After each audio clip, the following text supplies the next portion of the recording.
मराठवाड्यात अतिवृष्टीचा 24 लाख हेक्टर शेतीला फटका, 5893 गावं बाधित, पाऊस पुरामुळे 86 जणांचा मृत्यू, नुकसानीचा अहवाल राज्य सरकारला सादर।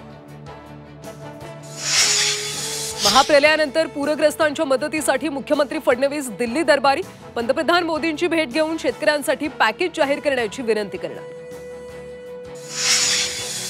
पीएम केअर फंडातून राज्यातल्या पूरग्रस्तांसाठी निधी आणा, राष्ट्रवादी शरद पवार पक्षाचे नेते जयंत पाटील यांची मागणी, शेतकऱ्यांच्या कर्जमाफीसाठी हीच योग्य वेळ असल्याचं देखील मत। मनसे अध्यक्ष राज ठाकरे शेतकऱ्यांच्या बांधावर जाणार, 2 दिवसीय मराठवाडा दौरा करणार, लातूर, धाराशिव, बीड मधल्या पूरस्थितीची पाहणी करणार। जिल्ह्यामध्ये पूरस्थिती असताना सुद्धा धाराशिवचे जिल्हाधिकारी नाच गाण्यात दंग, जिल्हाधिकाऱ्यांच्या बेजबाबदार वर्तनावरून संतापाची लाट।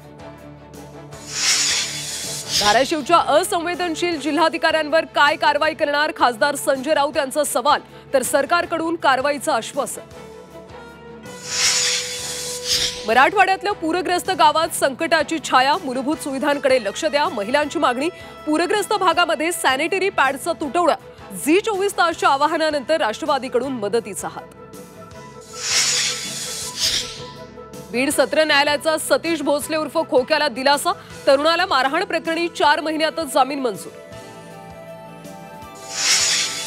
अंगणवाडी सेविका आणि मदतनीस यांना दिवाळीनिमित्त 2000 रुपयांची भाऊबीज भेट, महिला आणि बालविकास मंत्री अदिती तटकरे यांची माहिती।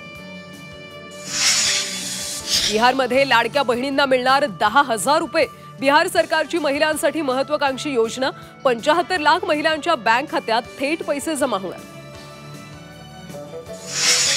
आणि डोनाल्ड ट्रम्प यांच्याकडून औषधांवर 100% आयात शुल्क लागू, 1 ऑक्टोबर पासून होणार निर्णयाची अंमलबजावणी, औषध कंपन्यांचे शेअर कोसळले।